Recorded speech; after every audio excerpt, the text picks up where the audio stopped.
This conference will now be recorded. This conference will now be recorded.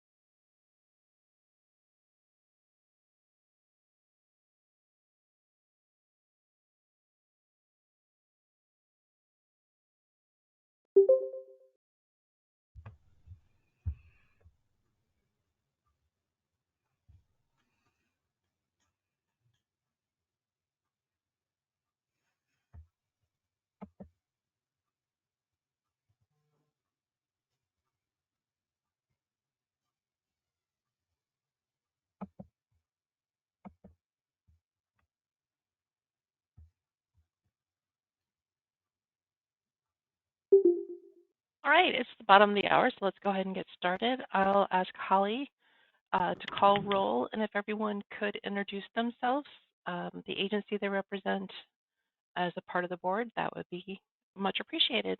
Thank you.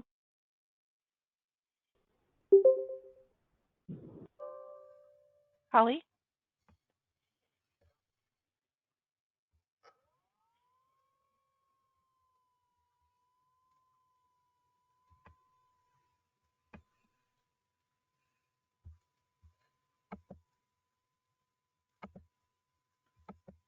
Holly, are you able to call roll?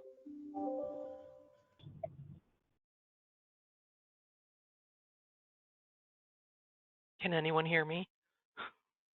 I can hear you, Michelle. Okay, just checking. Yes. Holly, you're on mute, or the room's on mute. Sorry, we're reconnecting on the phone line, Michelle. Okay. So we can hear No you worries. on the. I'm logged in, so Holly's calling back in. Okay, no worries.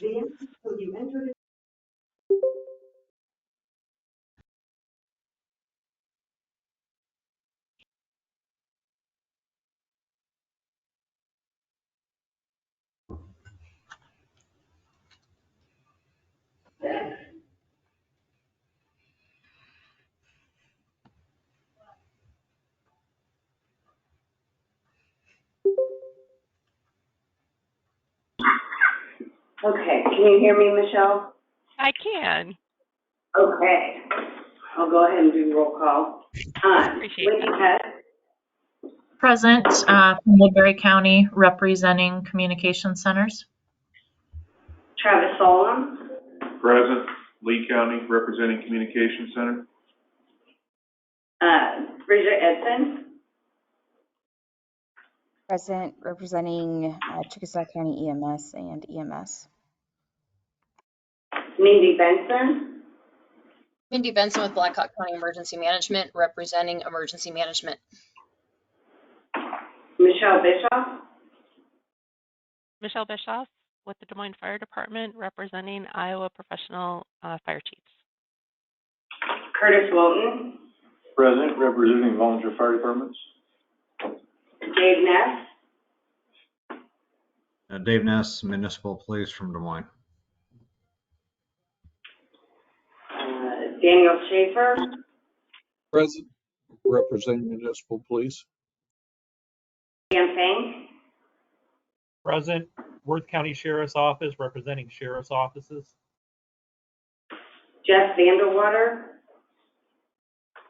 Present, Adair County Sheriff, representing sheriff's offices. Rhonda Broaddus, Anna Voss, Present, representing the Iowa Law Enforcement Academy. Cindy Hike, Present, representing Iowa Department of Public Health. Daniel Brown, Present, representing Iowa Department of Transportation. Michael Strausser, Heath Hove, Present, Iowa Department of Public Safety. Patrick Updike, Patrick Updike, present, Iowa Department of Corrections. Blake DeRucci, Present, representing Iowa Department of Homeland Security and Emergency Management. I'm the 911 Program Manager. Jessica Turba, Present, representing the Iowa CIO. And is there any legislative members on the line? Rep. Bill Thompson here.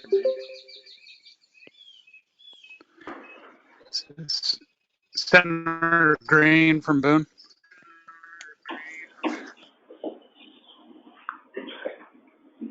Representative Wilburn here, present. And we do have a quorum. If I could, this is Michael Strasser representing Iowa DNR. I accidentally hung up instead of hitting the mute button. I apologize. Okay, thank you. Great, thank you. Appreciate all of you taking the time to join our meeting, and we'll just dive right in. I'll seek a motion to approve today's agenda. Benson moves. Henkel second.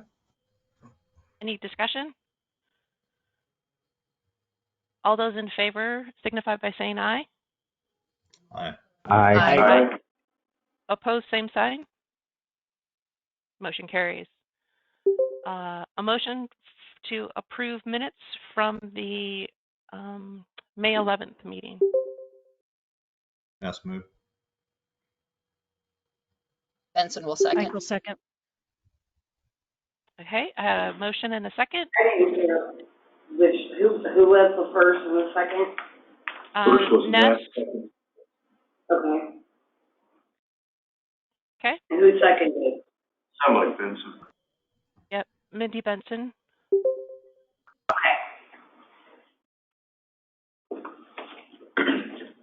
Any discussion? All those in favor signify by saying aye.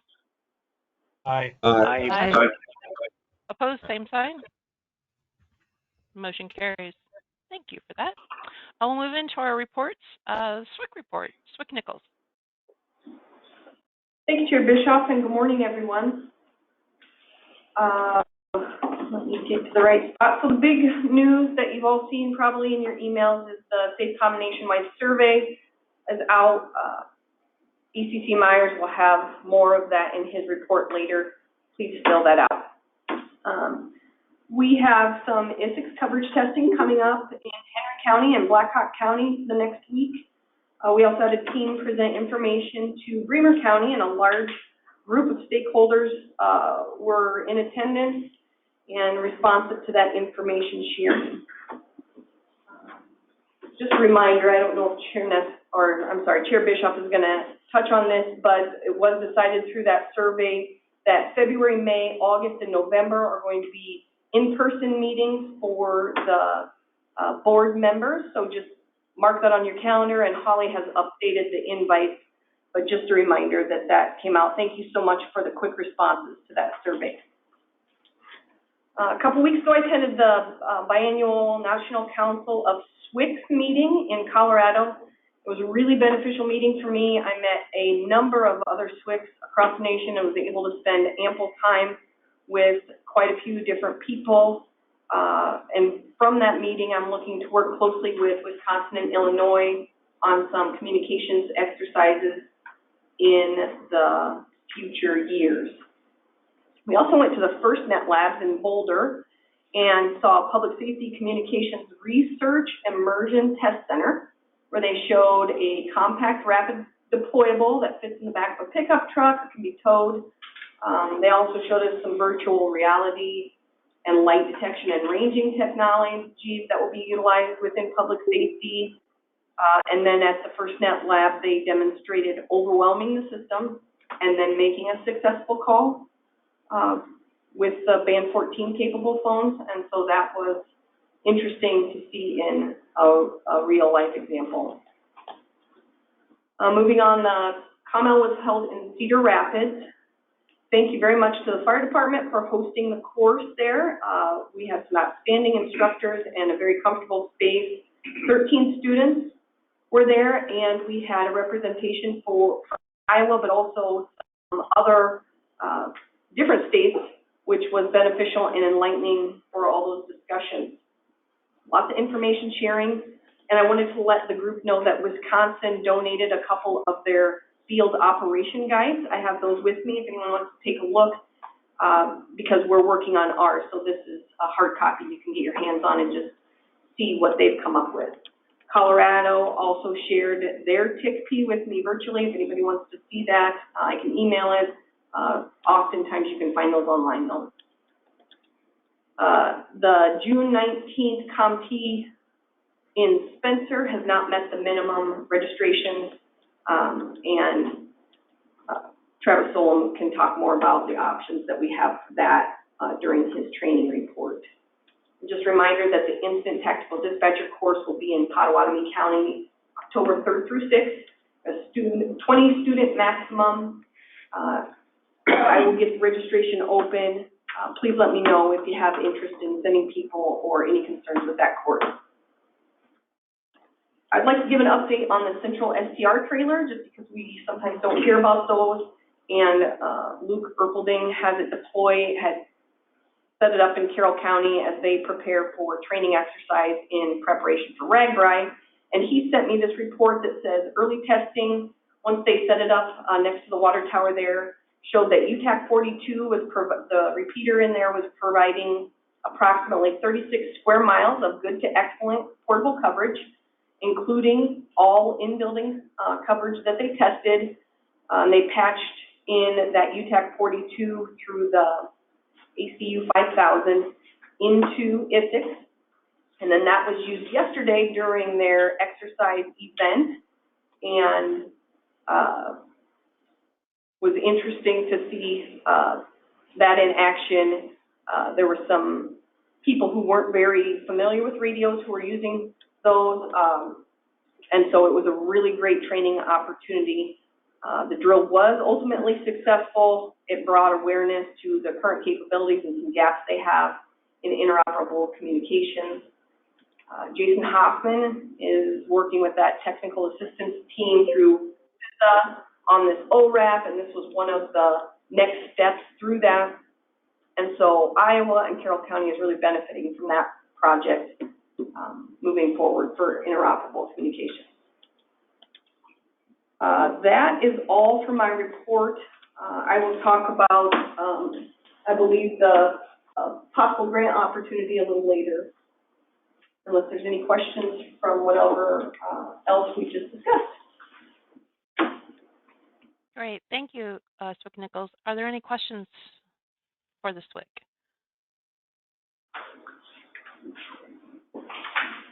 I guess since it was brought up about the in-person meeting, there will still be an option to join online, but the preference is that for those 4 meetings a month that board members make every effort to be at the meeting in person if at all possible. But I would rather you attend virtually than not at all. So that the online will remain an option, but much prefer that everyone be there for those four meetings as identified. Are there any other questions?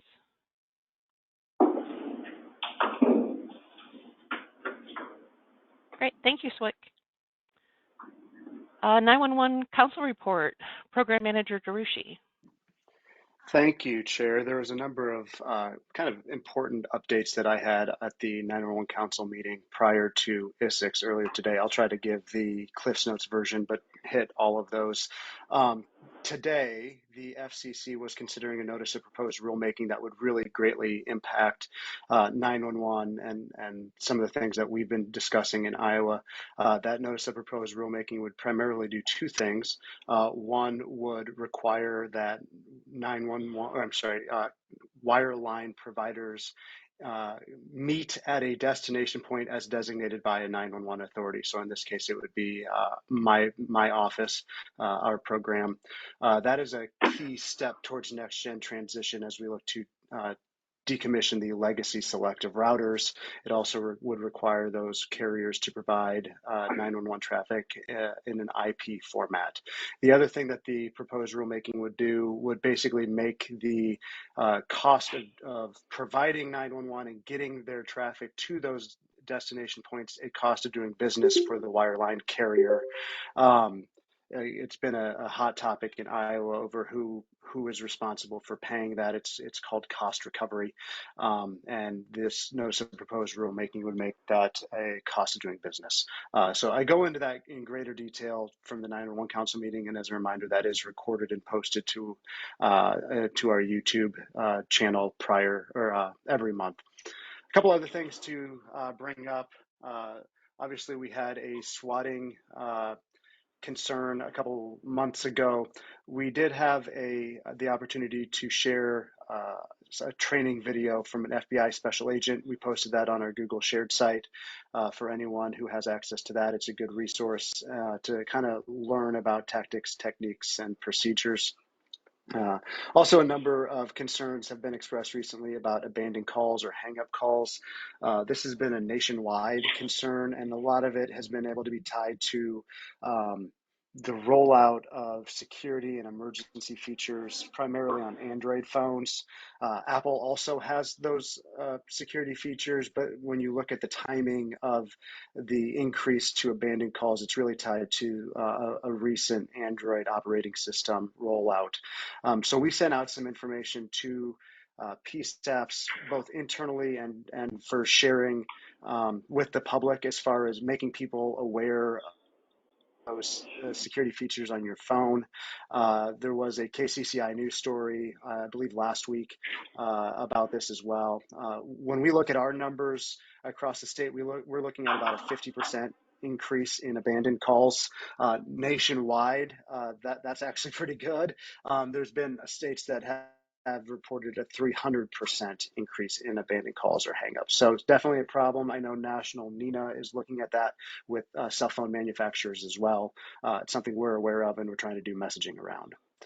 Another item that I presented today, we are implementing geospatial call routing throughout the month of June and into July, just mostly making this board aware of that. There's not really too much of a to-do or a takeaway, but just be aware that we are implementing that. It's, again, another kind of step towards next generation 911. Today, we are testing transfers with the state of Illinois. This is the EZINet to EZINet methodology that we put in place also with Minnesota, South Dakota, and Nebraska. So when counties along the border of those states, as now Illinois, they will receive callback information as well as location information when they do those transfers. That is a change from kind of the way the transfers across state boundaries had been done previously, so it's a big deal.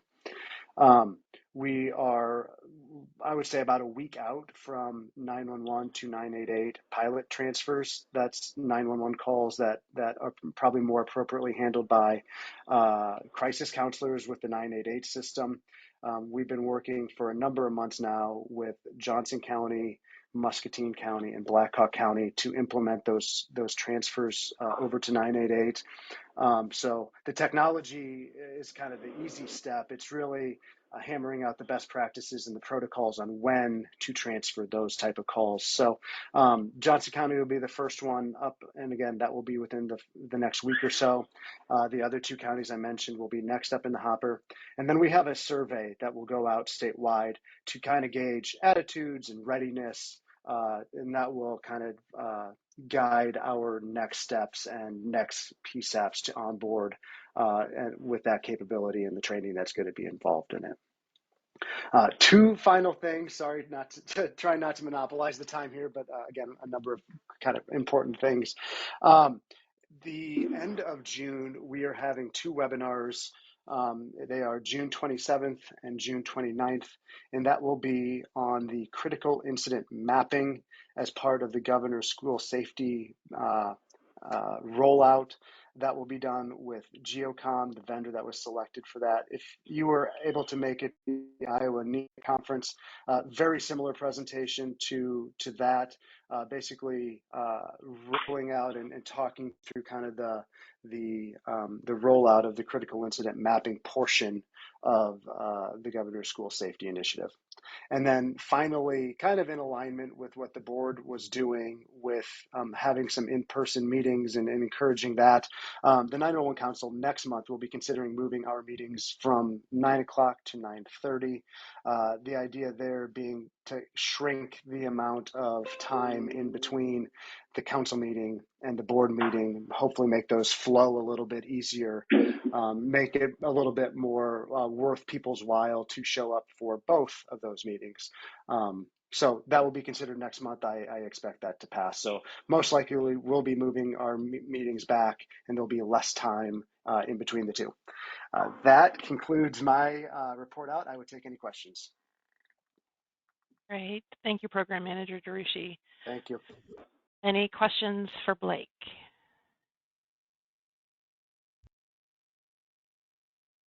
All right. We'll move forward with the user group committee. Chair Hess. Good morning. The user group committee met on May 18th. There was really no information sharing from the regions.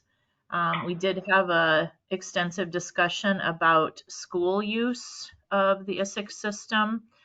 And we are planning on getting together with both the user group and operations to talk about school use, emergency use, operational daily use, and if we can maybe develop some guidance. So when we are reviewing these applications that include usage in the schools, that we kind of follow the same protocols all the time. So other than that, I don't think I have anything else.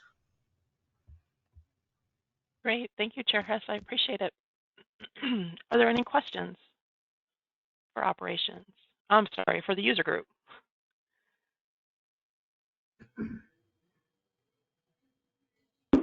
Right. Finance Committee, Chair Brown.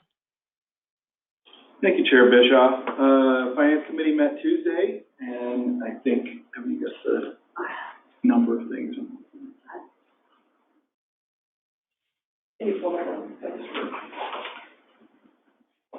Yeah, I forgot to open that one up here.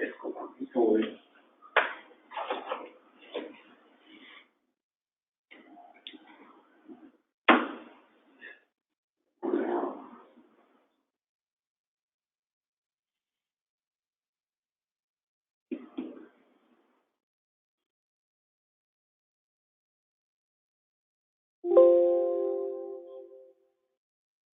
Sorry.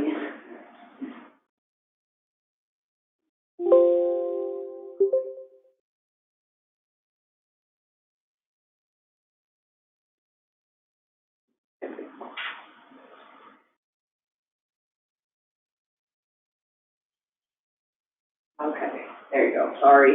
So you should be able to see, or most of everyone in the meeting now can see that. Those are the numbers for May. We were up a little bit in personal services, as that was a 3 payroll. I did look through that. It was a 3 payroll disbursement month for May or June, so that's up just a tiny bit from the last couple months. Otherwise, that's our numbers. Any questions? Great. Thank you, Chair Brown. I appreciate it. Any questions regarding the Finance Committee?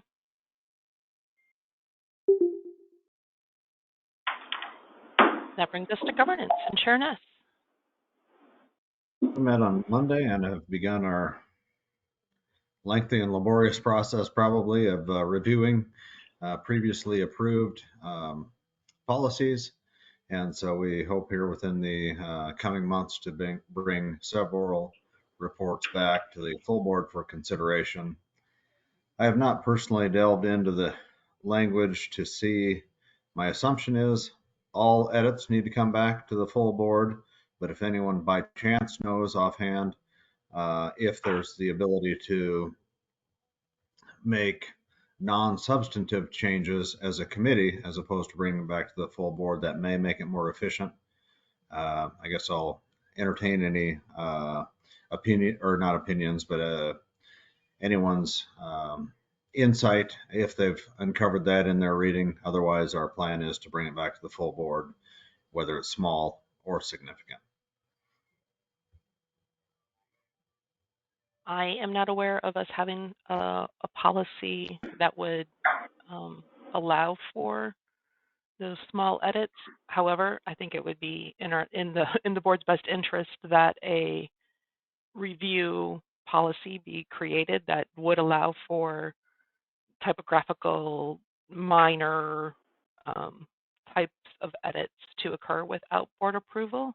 It just would have to be framed so that it was clear as to what did and what didn't need to come before the board. All right, appreciate the feedback, and we will contemplate adding another policy before we get to tweaking the others that would allow us to make that process more efficient. So, yep, totally agree that we should look at making it efficient. Are there any other thoughts or comments on Chair Ness's question?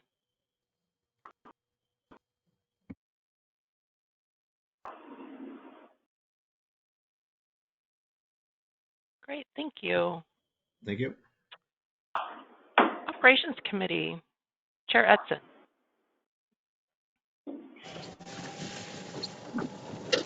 Thank you, Chair Bischoff. Operations met yesterday. We had two things handed off to us by technology. One of them is the discipline-specific encryption. We're going to request for a 30-day review on that soon. We reviewed that and sent that back to technology to bring forward later. We also started a conversation. I think it started in technology, and Patrick can talk about it if you'd like. Just kind of in the infancy of a policy statement on eligible users and how that goes with the FCC Part 90 waiver. We also reviewed a revamped application that Haley brought forward, and we had a few questions about that we're looking for a little bit of clarification, but it looks good and she did some really nice work for us. And our last thing is just making progress on the ORAP. Carroll County had their exercise yesterday, and I know that a couple of people on the line were actually there that might be able to speak to that. That's the end of my report.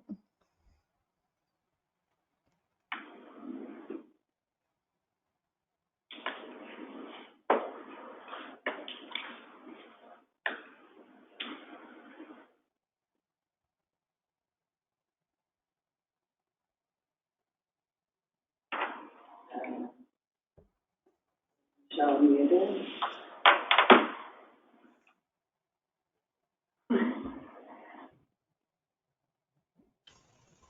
Michelle?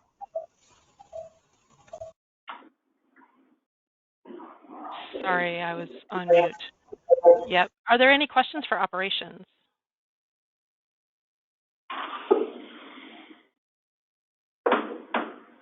Training and Outreach Committee, Chair Solom. We met on Thursday, May 25th. Talked about the pursuit module that was added. It looks like it's finalized. It looks really good.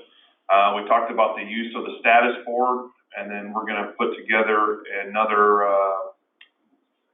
informative slideshow video on the use of it. We should have a rough draft put together by our next meeting date, which is June 22nd. We also discussed the Radio 101 training that does involve that pursuit video. It's already being used. It looks good. And then we also talked about this CommT course that's supposed to be held not there. This was a later email, but the CommT course that's supposed to be held in Spencer because of lack of registrants had to be postponed. So our options are to postpone it, move it to another location or another date, or cancel it altogether. I think the consensus is not to cancel it altogether, but do we need to look at a different location?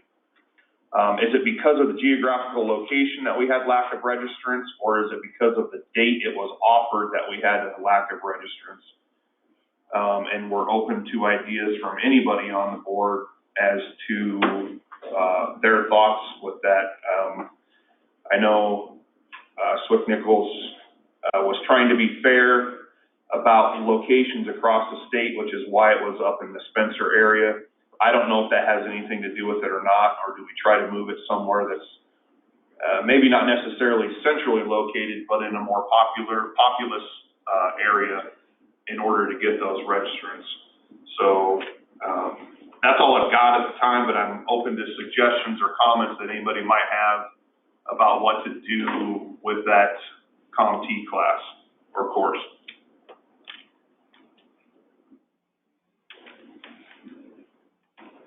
Does anyone have any feedback?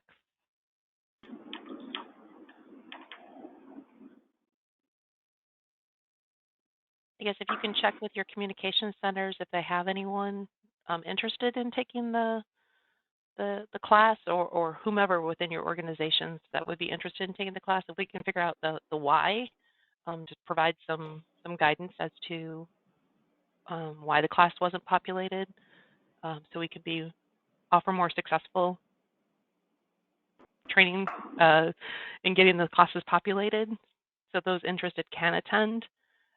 Get that back to either Chair Solom or through the SWIC, please. I could also send an email out if you want to provide me that list to PSAP. Yeah, that might be beneficial. I can send an email out, and I don't know if the summer months are maybe not necessarily the best time for everybody. One, because of the coverages that are needed in the comm centers from people taking vacations and them taking vacations themselves. I would say that probably plays a bigger part in it. And also, I know staffing levels across the state are a little iffy in places, so that may play a part. I'd like to think that the location itself didn't play a major part, but that is a possibility. It's a ways up there to trek, especially from the southeast side of Iowa. So I'll put something out. Yeah, that would be great, because you're right. It could be very, very multifaceted as to the whys, but we can't remedy them until we know the whys. So yeah, I appreciate your efforts in digging in to figure out how we can ensure that our training offerings are a go. Are there any other questions for training and outreach?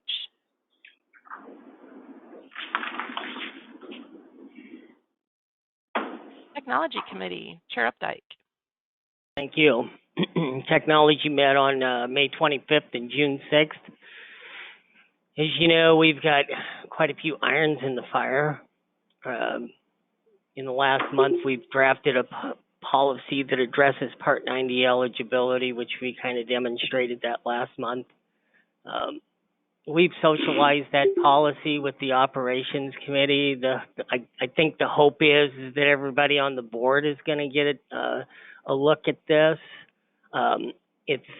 We're just doing a lot of research. I've done some reading on previous rulings on 4 separate states. The most recent was Nevada. So it's in a research phase right now. So as more information comes as it relates to Part 90 eligibility, we'll push that information out. We also, which I'll talk later, in the new business section, we are looking at this 30-day comment for discipline-specific encryption on conventional channels. So I'll get to that in the new business.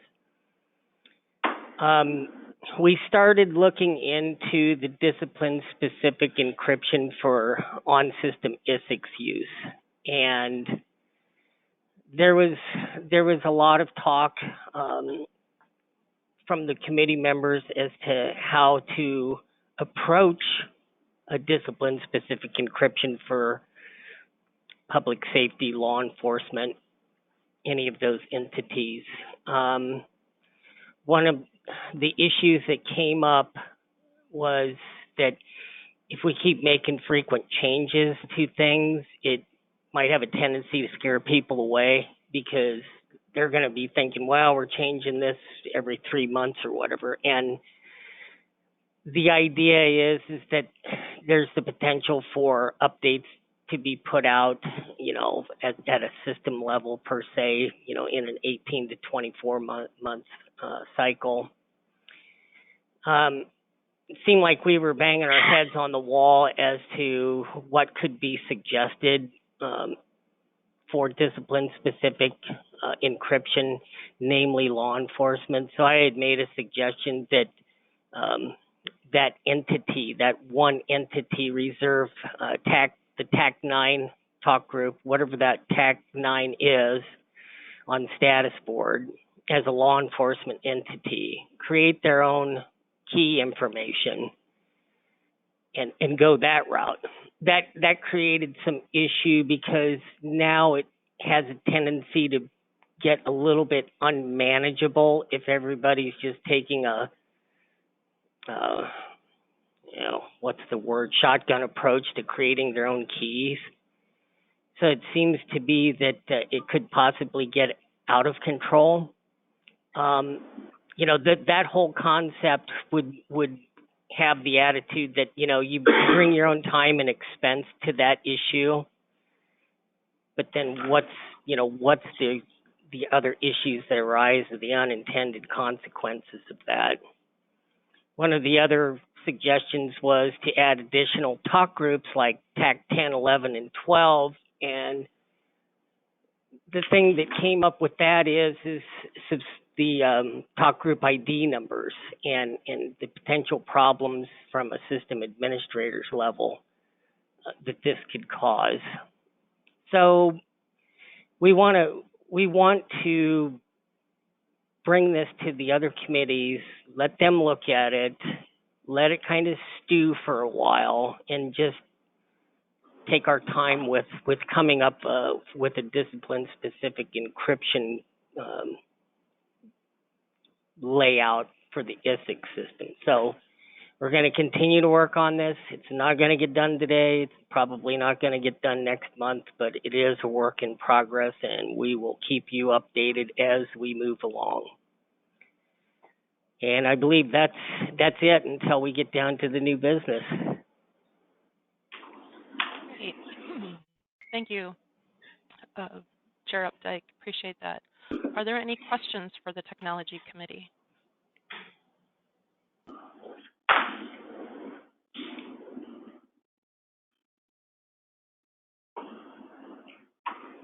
FirstNet Broadband Committee, Chair Benson.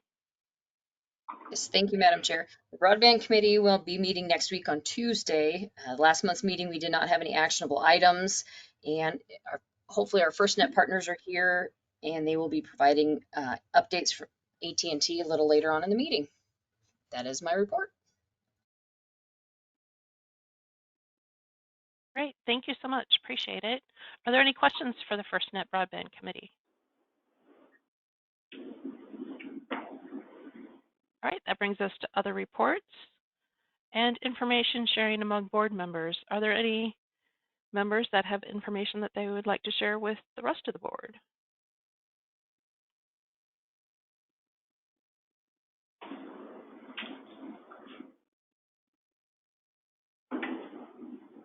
I have one. I wanted to let the board know that the ARPA letter that was sent to the governor's office a little over a year ago, actually not quite a year, it was sent, it'll be a year tomorrow. We received feedback that clarification was necessary, so that letter's been drafted and is being reviewed by a small group that was instrumental in creating the initial letter. So that letter will be, as soon as it's complete and that group is in agreement, will be going forward to the governor's office. It's not, it's just a clarification of what has been previously submitted, but I want the board to be aware that that's occurring. Any questions regarding that item?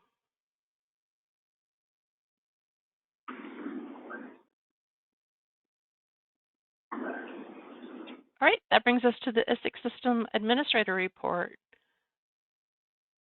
Scott or Connie?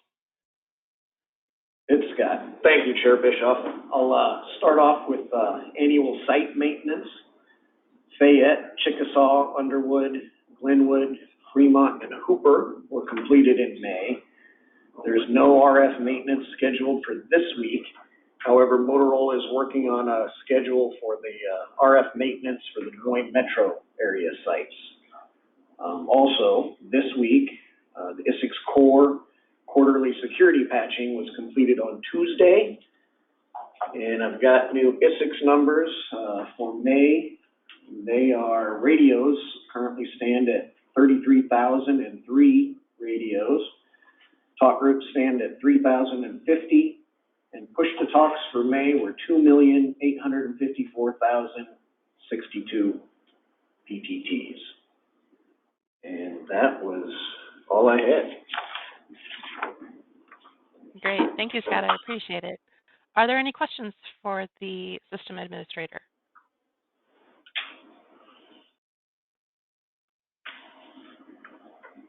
FirstNet Authority, John Olson, are you on the line? Yes, ma'am. Can you hear me? I can.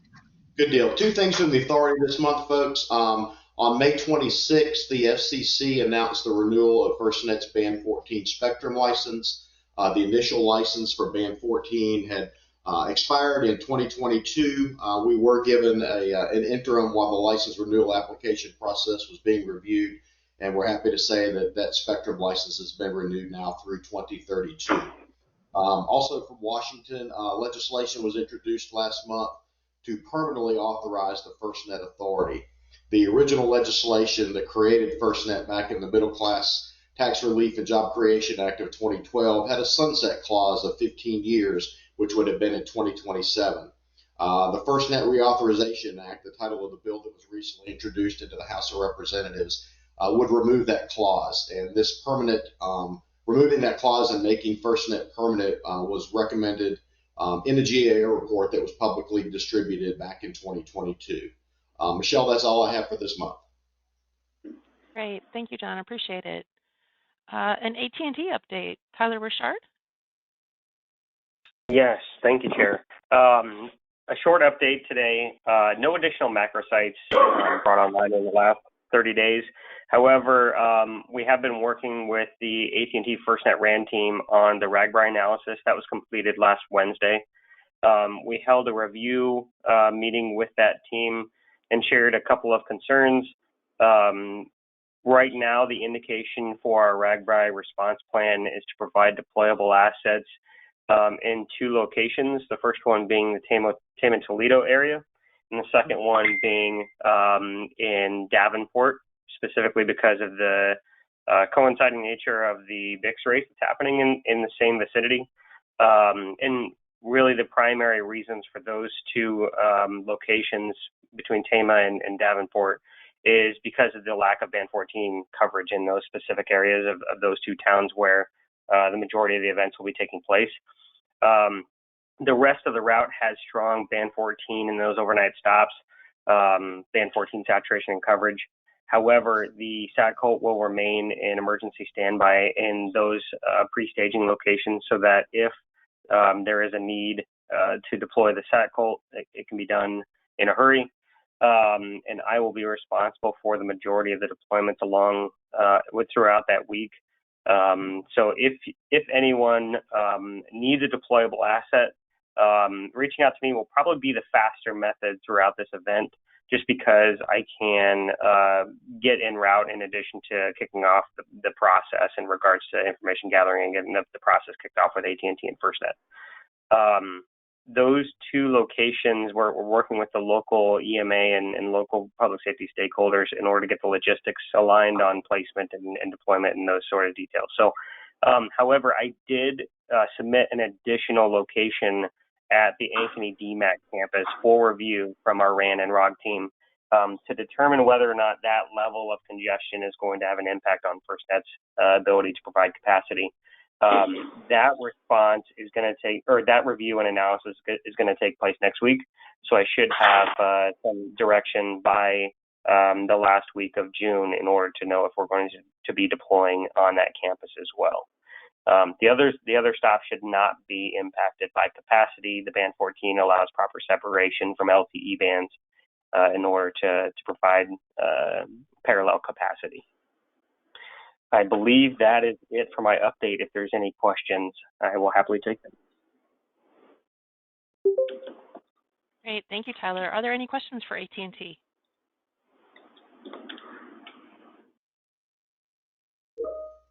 That brings us to the CISA update, and Chris Myers. Yes, thank you, Chair Bischoff. So apologize, I'm on the phone today, so I can't necessarily see my slides. I have them in front of me offline, but I just want to make sure everybody can see my slides and hear me okay. Yep, we can hear you loud and clear, and your slides are up. Super. So we'll start off with the SAFECOM nationwide survey on slide 2. That survey is out now for public consumption and public response within the public safety community. I will say that the emails are going out to stakeholders that have both taken and not yet taken the survey. Those emails will be coming from sns@cisa.dhs.gov most likely. And I would say to run them through your normal email protocols as far as making sure they're valid and legitimate. If you have any questions on those, please let me know. Within that email is a customized link for your specific agency. Now, I'm going to encourage you all to, again, vet those links to make sure that they go to the proper web address. If there's any questions, please reach out to me. But I do want to encourage everybody to take the time to take the survey. It is super important, especially for rural states like Iowa, to make sure that your responses are aggregated into the data set. On slide 3, I'll kind of go over how that SNS data can actually help your organization. This data and the responses get thrown into a very large pool.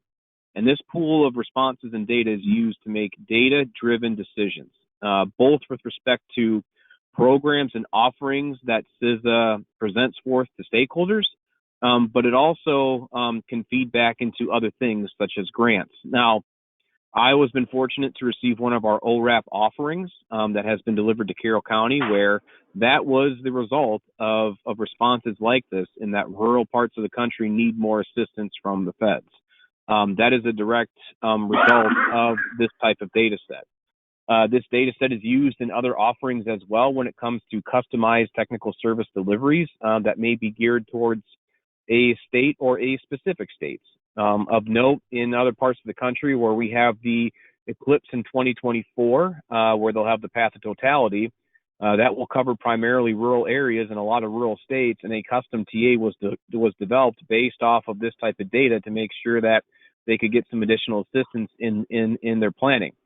So this data does make a lot of headway into the types of offerings and programs that CISA offers to stakeholders and delivers to agencies who request them. This data is also used to bring awareness of capabilities and gaps. And from the federal side of the House, this data has been used in testimony on the U.S. Congressional Hill twice since the last data set was collected in 2018. So again, please make sure that you take the time to respond and respond to the entirety of the questions, because this data set does get used quite a bit. So again, the next slide, I'll make one final case to please make sure your voice is heard. You have through the end of July, if I remember right, to take the survey. And we want to make sure we get as much of a response from the rural areas of this country as we possibly can to make sure that we have statistically significant data. The more responses we have, the more weight we can put in that data, which will feed back positively into the types of services and offerings that states like Iowa can get. And again, the ORAP project is a perfect example of that, and also the REM CDP grant that's available for application now is another example of that. So with that being said, we'll move on to another topic of discussion that may be of note to Iowa, especially with RAGBRAI coming through relatively soon, and that is our priority telecommunications services. Every so often, we send test crews out into the field to sample networks during large events. Most recently in Region 7, we did this for the Kansas City Super Bowl parade. The slide on slide 5 has a map of the route and kind of where the crowds went and where our testers went. The crowds followed the red arrows for the most part along with the parade route, and our testers are the green and yellow arrows. There's 2 circles with arrows as well, the blue and a yellow one. That's kind of where the testing crew did a circle and went back around and sampled things for a second time. So in a sense, this was a test that was done in an area that does have a lot of cellular coverage, but when you inject 800,000 plus people into a confined area like you have by Union Station in Kansas City, you're going to impact the networks. And in this case, the networks were impacted. The next slide, we have a table of data. You'll see a couple of things within this table, and it is a very busy table, so I'll kind of go through the columns that are most important. The first column is an anonymized listing of the providers. When we do this type of testing, we want to make sure that the testing data is used to assess WPS and GETS and WPS and GETS only. These services are viewed as supplementary to what other carriers may offer, and it will actually help enhance capabilities, and that's the intent. This type of testing is to make sure that WPS is working as designed. So in this case, there's a couple other things in the columns that I want to point out. There's WPS MO and public MO. WPS MO is a call using WPS for the line that is actually placing the call. So as in, you're in the middle of a crowd, you realize you're in the middle of a crowd, you invoke WPS on your phone, and then the CCR is call completion rate. Public MO, again, using a standard commercial network, you are the one trying to place the call, and your call completion rates are listed below that. The next column over is a GETS and WPS combined call, where we are looking at the probability of that call making it through to its endpoint, which is mobile termination. And then we have the receiving calls for a standard public network and a GETS and public network call. The two columns that I want to point out the most are the WPS MO and the public MO columns. Again, this is kind of the scenario that you may encounter during RAGBRAI. You've got people in the middle of a crowd that is sizable compared to what is typically there. We did have some issues with our test equipment during these tests, but I will say overall it has been very successful. Even during the most congested times when we were sampling this, the call completion rates of WPS only dipped down to about 65%, and peaked at around 97%. In the case of the standard consumer networks, they were down around 25% and peaked at around 80% for best case scenario during that event. So what you can take away from this data set is that every network has its potential weaknesses, but all in all, WPS works very well in most cases. The next slide has a graph that's a little bit easier to see, kind of this data set being displayed. On slide 7, you can see that the pink line is a WPS call that is being made, again, as the origination point. So your people are in the middle of a crowd, they need to make a phone call, and they invoke WPS.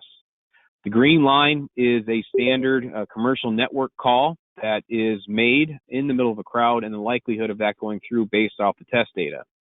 The WPS data, again, only dips down to about 65% or so as a worst case scenario with a max call completion rate of 100%, which is great.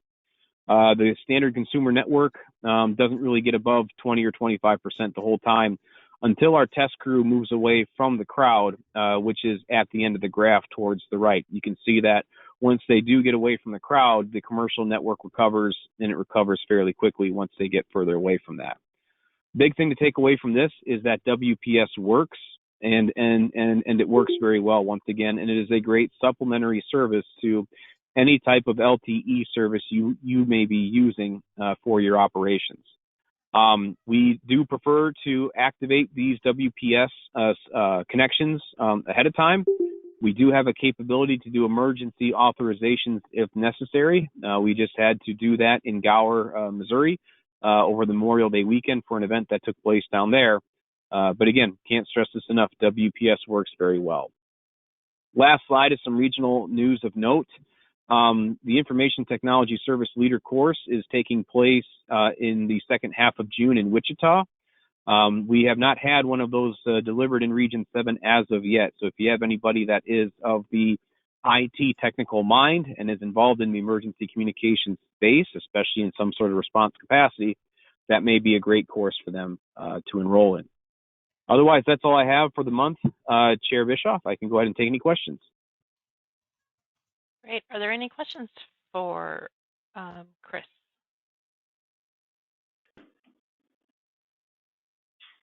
Thank you for the update. I appreciate it, Chris. That brings us to old business, of which we have none. Are there any old items that need to be discussed that aren't on the agenda? Hearing none, that brings us to new business. New Isicsb user approval, Chair Hess. So we have one application in front of us today. It is the Postville Police Department requesting a level 2 for law enforcement. Pretty small, 3 talk groups, 4 radios, potential for a little more. So I will make a motion to approve the application for Postville Police Department. Is there a second? Second. It's in seconds. All those in favor signify by saying aye. Aye. Aye. Aye. Aye. Aye. Aye. Opposed? On what side? Motion carries. Thank you, Chair Hess. Our next item is approval of the 30-day comment on 700 megahertz conventional channel update with discipline-specific encryption. And I believe Chair Updike is going to talk about this item. Yeah, thanks. So if you look at this document, we drafted this up. It addresses the conventional side of the house, i.e. the Isicsb ICS 217A, which currently lists 3 conventional 700 meg frequencies. If you can scroll down there and get to the green highlighted part. So currently the ICS 217A lists them as an iTalk channel. The purpose of this document would be to, 1, rename those first 3, and the change in that name is highlighted in green with IAG TAC 1D, IA TAC 2D, and IA Law 3D. This kind of lays these open channels out for law enforcement and public service, public safety type use. And then in addition to that, it's looking to add 6 more frequencies out of the pool of frequencies that would go through an RPC approval process. The idea is to put 7, 8, and 9 of those frequencies / channels in an encrypted mode where 786 is the SLN for 7DE and TAC 8DE, and SLN 787 would be assigned to Law 9DE. So this is really kind of got out of step here. Really, this is just for informational purposes because there's been a request to have more eyes put on this 30-day comment document. So excuse me.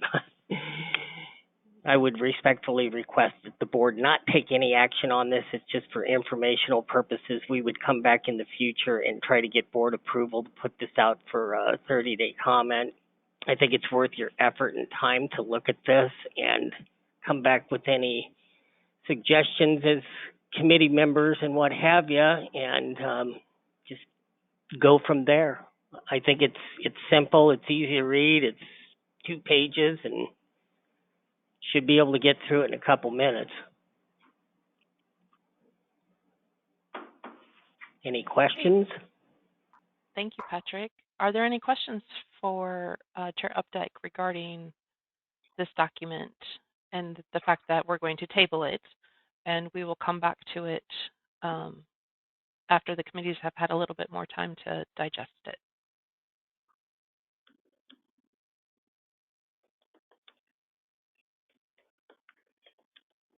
All right, that brings us to item C in new business, Rural Emergency Medical Communications Demonstration Project. Swick Nichols. Okay, yeah, thank you. So I received an email through CISA about a funding opportunity. So I'm just going to read, it's one paragraph that was sent to me. I think it is good language that kind of explains it. So CISA released the fiscal Rural Emergency Medical Communications Demonstration Project Notice of Funding. This will be a highly competitive opportunity in which only 2 projects that enhance existing emergency communications infrastructure to improve the delivery of rural medical care and address the National Emergency Communications Plan implementation gaps will be funded to work with a public health or medical facility to address barriers and challenges in rural emergency medical communications, which we do have here in Iowa. Specifically, applicants must demonstrate their ability to leverage technologies to engage non-medical professionals to help enhance statewide or regional medical communication systems and improve the delivery of emergency medical care. Eligible applicants may apply for up to $2 million for a 2-year period of performance, and there are only 2 of those to give out, so a total of $4 million nationwide. So very competitive. As we talked about this, there are a list of ultimate goals that this project has and must have for the funds to be awarded. The operational assistance rapid package that has been a TA request through Carroll County, that ORAP project, achieves the Rural Emergency Medical Communications Demonstration Project mission to examine these communication barriers and identify solutions enhancing existing emergency communications infrastructure. Lots of words, but what's happening in Carroll gives us a lot of leverage to be a real candidate for this opportunity. Applications are due by July 28th. It's busy time, so I'm looking forward agreement from the board that this is something that we would want to apply for, and then organize a working committee to meet numerous times to get this completed and meet that July 28th deadline if it's something that the board thinks we should move forward. I have a list of ways we can meet those goals. I've been working with Isicsb to help pull this together, but like I said, what's happening in Carroll County, I think will really help us be a real candidate for this. So if there's any more questions on that, I will take them. The only thing I would add to what Nichols has already shared is that there are no matching requirements for this grant. So it is all truly grant funds to fund this. So there are no matching grants or matching. There is not a matching component to the grant. What other questions does the board have?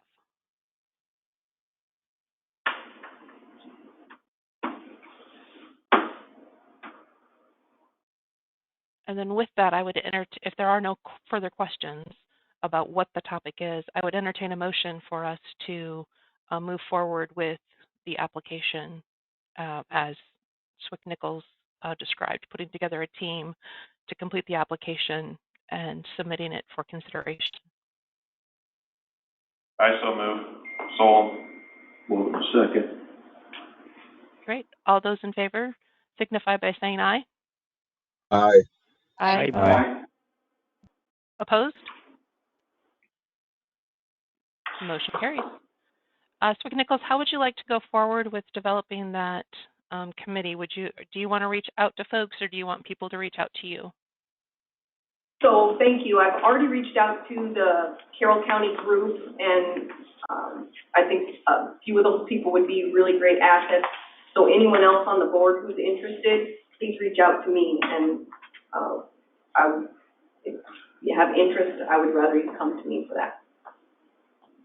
Fantastic. And we also need to be certain that we've included public health in that conversation through Cindy would be my recommendation.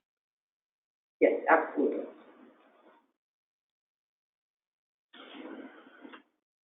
All right, very well, thank you. New applicant participation form, Nichols. Okay, so this is not an action item for today. As we discussed in operations, a few questions came up that we still need to iron out before it's complete. But I have revamped this participation form, included a front page of instructions and kind of a diagram to explain the process to possible new users, and just made it a little more user-friendly in my mind. And so that's the reason for the change. There's nothing taken out of the bones of the application. It's copied from what we currently use, except for the signatures page.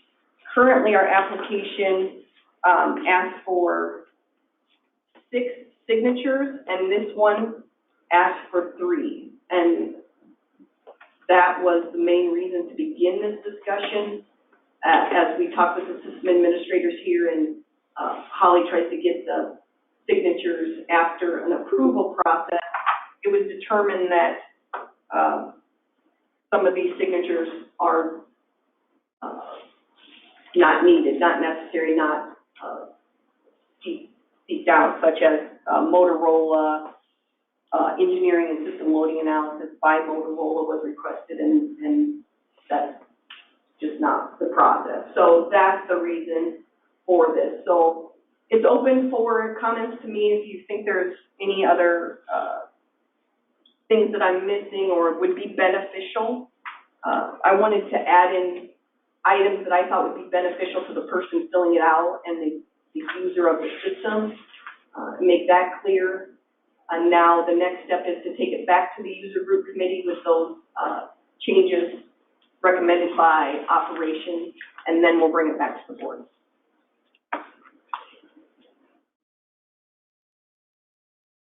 Great.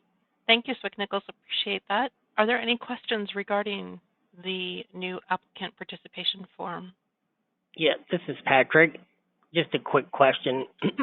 So, Haley, is the idea that you're gonna vet this and then bring it to the board and put it out for 30-day comment? What's your thinking there? I don't think that it needs a 30-day comment, but maybe it does. Maybe you could tell me better. Like I said, there's no changes made to the process. The application is based on the original application. I can't find any policy that says we need these specific signatures, and all I have to go on is our system administrator and the process that Motorola does not sign this document, and as far as I can tell, hasn't, and there's not a need for that. It's I guess that's part of. I guess it's part of the question is does that document even need to go out for a 30-day comment period, or does the board just approve it and say, yeah, that's super? As I recall, there is a policy. If it's not a policy, there's at least board. It's in the minutes. When we decided what was going to go for 30 days and what was going to go for 60 days in comment period, I think we need to reference that and ensure that we're following what we said we're going to do, depending upon how that was worded. I think in substance, this probably doesn't need to go out, but we do need to check and see what we've already documented as our practice, and tweak that. Perhaps that's part of the new amendment policy that we're talking about as to what would have to go out for 30-day and 60-day comments. That might be a good thing to include in that policy as it's being developed. I guess, Swick-Nichols, I'm going to ensure that you have that note, because Chair Ness did have to drop off the call, so he's not present for that comment. Yeah, I do not have that. I'll have Holly do her wizardry and find that and read about. I know it was discussed. Patrick, do you remember the topic? I know you were very involved in that conversation, but I don't remember the topic that got us to the difference between 30 and 60 days. Well, I think that was just personal preference because of the situation at hand. But I think at a minimum, you'd have to put it out for 30 days. Right. And I say because I mean, largely, my recollection of that was that the 30 days were for Isicsb users, so a very controlled group that we knew we had good contact information for, and 60 days for things that were statewide, where it was a little more challenging to get to individuals, to get comment. And I'm not sure that there's actually a rule on that. I think in that particular case, it was a preference. Okay. I'm like, I remember the conversation, but I don't remember how we memorialized it, if it was memorialized. Yeah. Well, if it's me, I just prefer to put it out for 30-day comment and cover your bases.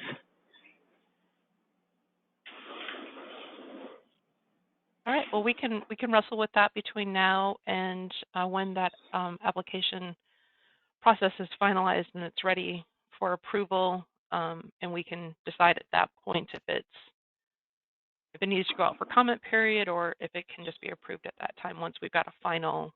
This is what the board would like to move forward with. Does that sound like a amenable plan? Yes, that Fair sounds to great. me. Okay. Are there any other questions on the application process?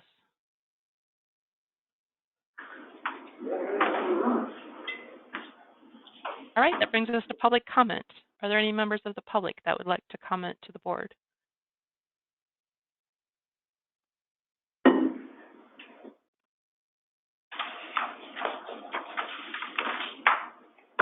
All right, hearing none, that brings us to adjournment. I'll entertain a motion to adjourn. So moved. Second. Updike second. Second. All right, we sit adjourned. Thank you all for your time. Have a